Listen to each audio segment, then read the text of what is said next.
ETF index mutual funds నేర్చుకుని stock మార్కెట్లో రాణించాలనుకుంటున్నారా? వెంటనే ఈ నెంబర్కి కాల్ చేయండి.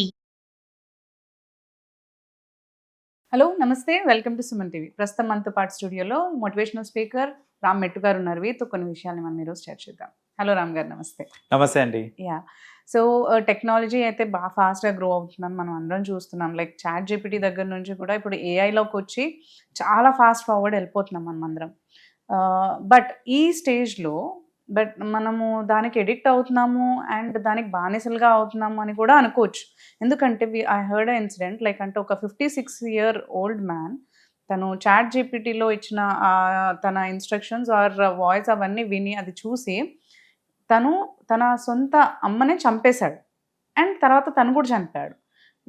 మనకంటే తను ఏదో వాళ్ళ మదరే తన మీద ఏదో స్పై చేస్తుందని చెప్పేసి ఆయనకు డౌట్ వచ్చావు, అవన్నీ డీటెయిల్స్ ఇచ్చిందని చెప్పి అండ్ తనే మిమ్మల్ని చంపేస్తుంది అని ఆ చాట్ జీపీటీ ఇన్స్ట్రక్షన్ ఇచ్చిందని చెప్పి తినే ఫస్ట్ చంపేశాడు.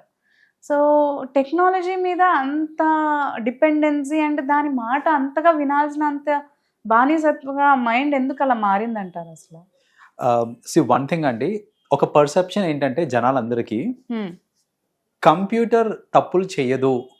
లైక్ ఇప్పుడు మామూలుగా మనకి బుక్స్ కూడా చదువుతూ ఉంటాం, ఏంటంటే కంప్యూటర్స్ వల్ల ఎర్రర్స్ తక్కువ అవుతాయి అనేసి. మన హ్యూమన్ ఎర్రర్స్ తో కంపేర్ చేస్తే కనుక మెషిన్ ఎర్రర్స్ చాలా తక్కువ ఉంటాయి అనేసి. సో ఆ ఒక నోషన్ ఏదైతే ఉందో దట్ కంప్యూటర్స్ మిస్టేక్స్ చేయవు అనేసి, ఆ నోషన్ తోటి ఏంటంటే మనిషి చెప్పేదానికంటే కూడా ఒక కంప్యూటర్ చెప్పినప్పుడు దాని యొక్క క్రెడిబిలిటీ ఎక్కువైపోతుంది ఈ మధ్యన. అండ్ అదేం ఫార్చ్యూన్ టెల్లర్ కాదు కదా. అఫ్ కోర్స్ అది ఫార్చ్యూన్ టెల్లర్ కాదు. అండ్ ఒక బేసిక్ లాజిక్, ఒక టెకీ అయి ఉండి బేసిక్ లాజిక్ ఏం మిస్ అయ్యాడనంటే, ఒక కంప్యూటర్ నీకు ఇన్స్ట్రక్షన్స్ ఇస్తుంది లేక ఒక అవుట్పుట్ ఇస్తుంది అని అంటే అది ప్యూర్లీ ఇన్పుట్ మీద బేస్ అయ్యే ఉంటుంది. Stored information that is firstly, అదంతా ఇచ్చేదంతా ఏంటంటే లెర్న్డ్ ఇన్ఫర్మేషన్ నుంచి వస్తుంది. రెండోది, ఇప్పుడు మా అమ్మ నా మీద స్పై చేస్తుందా లేదా అనే క్వశ్చన్ వాడు అడిగాడు అని అంటే ఆ ఇన్పుట్ వాడే ఇచ్చాడు కదా. అక్కడ నాకు ఇలా అనిపిస్తుంది, మా అమ్మ నన్ను చూస్తూ ఉంది, నా ఫోన్ చెక్ చేస్తుంది, నేను ఎక్కడికి వెళ్తున్నాను ట్రాక్ చేస్తుంది, సో ఏమై ఉంటుంది అని ఇలానే అడుగుంటాడు నాకు తెలిసి. అలా అడిగినప్పుడు ఇన్పుటే అట్లా వెళ్ళినప్పుడు ఆబ్వియస్లీ అవుట్పుట్ అలా వస్తుంది, రైట్? అండ్ అవుట్పుట్ ఇచ్చిన తర్వాత ఎప్పుడన్నా చూడండి, చాట్ జీపీటీ అవుట్పుట్ ఇచ్చిన తర్వాత are you satisfied with the results or do you want me to refine it అని అడుగుతుంది. రిఫైన్ చేయాలన్నా ఇంకా అంటే ఫస్ట్ ఆఫ్ ఆల్ దానికే క్లారిటీ లేదు, లైక్ నేను చెప్పింది కరెక్టేనా లేకపోతే ఇంకా కొంచెం రిఫైన్మెంట్ చేయాలనా అనేసి. So purely based on input outputs వస్తూ ఉంటాయి అనేది it's a common sense thing చెప్పాలంటే.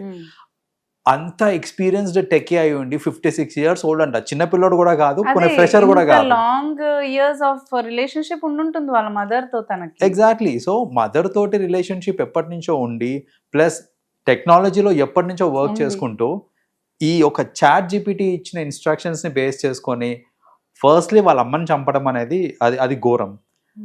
చంపేసి తను చనిపోవడం అనేది ఇంకా ఘోరం చెప్పాలంటే. సో అంటే ఇక్కడ బేసిక్లీ ఆ మెంటల్ స్టెబిలిటీ, మెంటల్ మెచ్యూరిటీ లేనితనం అది కనిపిస్తుంది మనకి. మనం అనుకుంటాం ఇంత ఏజ్ టెక్నాలజీలో ఇంత గ్రో అయి ఉన్నాడు అని అనుకుంటాం, కానీ ఎక్కడ మిస్ అయిందంటారు అసలు ఆయన అంత ఇన్మెచ్యూరిటీ ఇన్సిడెంట్ చేయడానికి? ఇది క్లాసిక్ ఎగ్జాంపుల్ అండి. అసలు వాల్యూస్ నేర్పించడానికి ఇవ్వాల్సిన ప్రాధాన్యత ఏదైతే ఉందో అది మిస్ అవుతుంది కరెంట్లీ చెప్పాలంటే. సో పద్దాక టెక్నాలజీ అనేసి, స్టడీస్ అనేసి, లేకపోతే టెక్నికలీ నువ్వు ఎంత స్ట్రాంగ్ ఉన్నావో చూస్తున్నావు, కానీ అసలు నీ యాటిట్యూడ్ని నువ్వు కరెక్ట్గా బిల్డ్ చేస్తున్నావా, నీ పర్సనాలిటీ ఎలా ఉంది, ఇలాంటివన్నీ ఆలోచించకుండా పద్దాక ఇంకా ఫోకస్ టెక్నాలజీ మీద ఉంటే దిస్ ఇస్ ది అవుట్పుట్ అండి చెప్పాలంటే. ఫ్యూచర్లో కూడా ఇదే అవుతుంది. మనం కనుక మన పిల్లలకి రైట్ యాటిట్యూడ్, అసలు వాల్యూస్ అంటే ఏంటి, హ్యూమన్ వాల్యూస్ ఏంటి, ఇవన్నీ నేర్పించకుండా ఇప్పుడు చూస్తుంటాం కదా, ఈ ఓన్లీ బుక్కిష్ లాంగ్వేజ్ టెక్నాలజీ, నువ్వేమైనా క్వశ్చన్ అడిగితే నువ్వు దాన్ని గూగుల్ అడుకో లేకపోతే గూగుల్లో చేసుకో అని అంటున్నారు ఇప్పుడు ఈ మధ్య చాలా మంది. అదే చూస్తున్నాను, క్వశ్చన్ అడిగితే వాళ్ళు ఏం ఎక్స్ప్లెయిన్ చేయట్లేదు, గూగుల్లో కూడా వస్తుంది కదా చూసుకో అంటున్నారు. ఆబ్వియస్లీ. సో అదొకటి. ఫస్ట్లీ అదేంటంటే బుక్కిష్ నాలెడ్జ్ అయిపోయి ఈ వాల్యూస్ నేర్పకపోవడం ఒకటి. రెండోది, ఈ టెక్నాలజీ అందుబాటులో ఉండేసరికి ఏంటంటే హ్యూమన్ రిలేషన్స్ కూడా తగ్గిపోతున్నాయి, హ్యూమన్ ఇంటరాక్షన్ తగ్గిపోతుంది. Exactly right. ఇప్పుడు నేను ఒక హ్యూమన్ తో ఇంటరాక్ట్ అయినప్పుడు అవతల వ్యక్తి ఏంటి, వాళ్ళ మనస్తత్వం ఏంటి అని నాకు అర్థమవుతుంది. కరెక్ట్. సో అసలు నా ఇంటరాక్షనే లేదు పక్కన వాళ్ళతోటి అన్నప్పుడు అసలు వాళ్ళ ఫీలింగ్స్ ఏంటి, వాళ్ళ మైండ్ సెట్ ఏంటి అర్థం కాదు. The same thing is happening these days అండి. ఇప్పుడు చూడండి, ఎప్పటి నుంచో వాళ్ళ మదర్ తనను పెంచి వాళ్ళ మదర్ తోటి వండుకుంటూ కూడా ఒక టెక్నాలజీ ఇచ్చిన చిన్న ఇన్ఫర్మేషన్ తోటి చంపేయడానికి కూడా రెడీ అయిపోయాడు అని అంటే దట్ షోస్ ఎంత వీక్గా ఉన్నాయి రిలేషన్షిప్స్ అనేసి.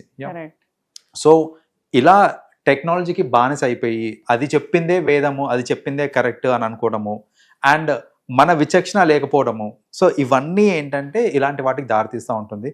అట్లీస్ట్ హై టైం అండి, ఇప్పుడన్నా సరే ఎలా అరికట్టచ్చు అంటారు? ఇప్పుడు కరెంట్లీ ఎస్, ఇది పేరెంట్స్ ఇంకా ఎడ్యుకేషనల్ ఇన్స్టిట్యూట్స్ తీసుకోవాల్సిన స్టెప్ అండి ఇది.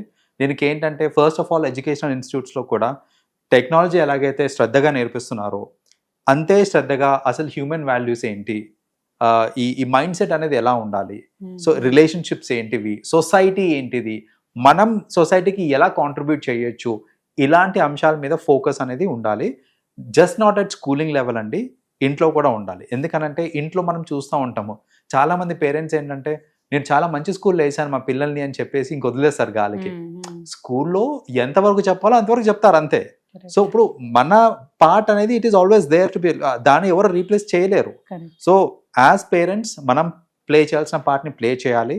అండ్ ఓన్లీ దెన్ అంటే మన సైడ్ నుంచి మనం కూడా ఇన్పుట్స్ ఇచ్చుకుంటూ స్కూల్స్ కూడా అలాంటి ఇన్పుట్స్ ఇచ్చినాయి అని అంటే దట్ ఈస్ వెన్ ఇలాంటి దారుణాలన్నీ జరగకుండా ఫ్యూచర్లో అట్లీస్ట్ అరికట్టచ్చండి మనం. ఇలాంటి విచక్షణ కోల్పోయే పరిస్థితి రాదని అంటారు. Absolutely.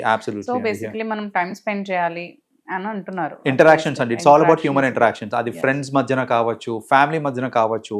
So it can be between teacher and students, ఎవరన్నా సరే ఆ ఇంటరాక్షన్, ఆ లైవ్ ఇంటరాక్షన్ అనేది చాలా ఇంపార్టెంట్. ఈ మధ్య ఏంటంటే ఆన్లైన్ క్లాసెస్ కూడా అయిపోయినాయి. సో ఆన్లైన్ క్లాసెస్ అయిపోయేసరికి ఏంటంటే క్లాస్ ఉన్నంత వరకే టీచర్తో నేను టచ్ లో ఉన్నాను, క్లాస్ అయిపోయేసరికి అసలు టీచర్ ఎవరో నేను ఎవరో.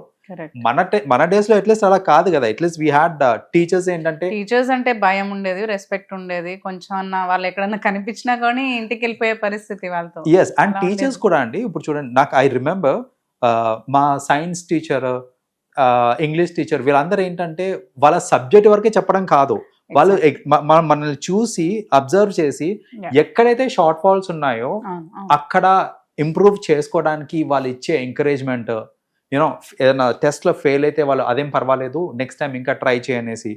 అండ్ నాకు గుర్తు కూడా ఉందండి ఏంటంటే అడాలసెంట్ ఏజ్లో మనం రిలేషన్షిప్స్లో ఉండడము, బ్రేకప్ ఇవన్నీ ఉన్నప్పుడు కూడా the kind of encouragement that teachers use to give that you know it's okay, life ఇక్కడ ఎండ్ అవ్వదు అని చెప్పి ఇచ్చేది. సో అలా ఏంటంటే ఒక స్టూడెంట్ యునో ఆల్రౌండర్ అవ్వాలి, అన్ని విధాలుగా బాగుండాలి అనుకునే రోజులు ఒకప్పుడు.